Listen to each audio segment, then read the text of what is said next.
Abba Beshem Adonai, béni soit celui qui vient au nom du Seigneur. Chers amoureux de la parole de Dieu, ce dimanche nous célébrons le 25e dimanche du temps ordinaire, année liturgique B. Et comme thème central, il s'agit de dominer ou de servir, faire le choix entre la domination et le service. Et la page d'évangile que nous allons écouter ce dimanche nous révèle justement cette problématique. La question de qui a la première place. Les disciples de Jésus discutent en chemin sur qui est le premier d'entre tous, qui est le plus grand d'entre tous. Mais pour répondre à leur problématique ou encore à leur préoccupation, que va faire Jésus pour recentrer les choses?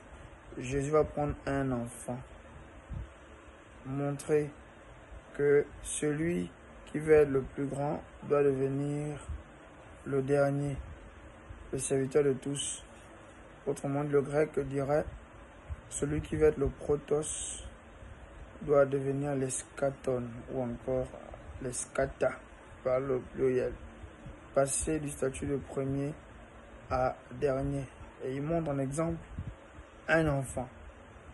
Ce qui est scandaleux pour ceux qui écoutent Jésus parce qu'il est dans une société où l'enfant n'est pas compté. D'ailleurs, la plupart des miracles dans l'évangile de Matthieu par exemple disent que Jésus multiplia le pain sans compter les femmes et les enfants, pour montrer qu'on ne comptait pas cette catégorie de personnes. L'enfant est d'ailleurs appelé paidion. En grec, c'est le neutre pour dire qu'il ne compte pas. Mais Jésus révolutionne les choses en prenant l'enfant comme modèle, qui m'accueille, qui accueille cet enfant. C'est moi également qui l'accueille, l'enfant comme modèle. Pourquoi l'enfant? Parce que l'enfant a ceci de spécifique. L'enfant croit toujours que son papa est l'homme le plus fort au monde, donc l'abandon total dans le Père. Et l'enfant est innocent. Innocence également. Un enfant, celui qui en a tapé, revient toujours à la personne qui l'a tapé, montrant ainsi l'innocence, qu'il ne garde pas rancune. Donc, comme un enfant, le chrétien devient celui qui a la pleine confiance dans le Seigneur et celui qui s'efforce de marcher selon la loi du Seigneur. C'est ça le signe de l'innocence, celui qui ne garde pas rancune.